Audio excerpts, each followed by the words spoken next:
ท่านผู้ชมในวันที่5 กุมภาพันธ์ 2026 ที่ผ่านมาได้มีพิธีเปิดงานวันแสดงรูปภาพภายใต้หัวข้อ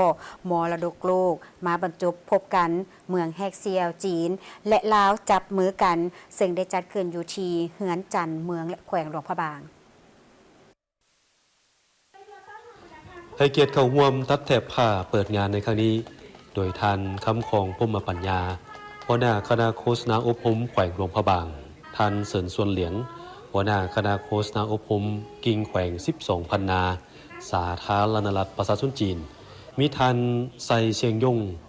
ห้องหัวหน้าคณะโฆษณาอบรมพรรคคอมมิวนิสต์จีนแขวงยุนนานท่านหวังถิงหยาวห้องหัวหน้าบรรณาธิการใหญ่กลุ่มหนังสือพิมพ์รายวันยุนนานและท่านนางจางหยงห้องผู้อำนวยการใหญ่วิทยุโทรภาพแขวงยุนนานพร้อมด้วยภาคส่วนเกี่ยวข้องการเปิดงานในครั้งนี้เป็นหนึ่งกิจกรรมที่นอนอยู่ในกิจกรรมวัฒนธรรมบุญกุฎจีน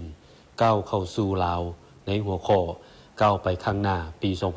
2026 รูปภาพที่สวยงามที่นำมาบางแสดงในงานครั้งนี้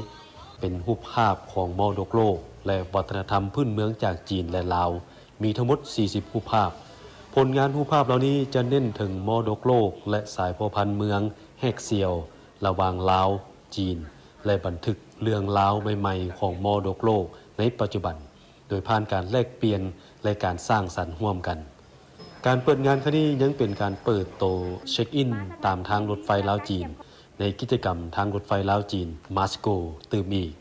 งานบางแสดงดังกล่าวจะดำเนินไปเป็นเวลา7วันแต่วันที่5หาวันที่11กุมภาพันธ์ 2026ในเวลา 8:30 หาเวลา 17 โมงเข้าซุ้มโดยบ่เสียค่า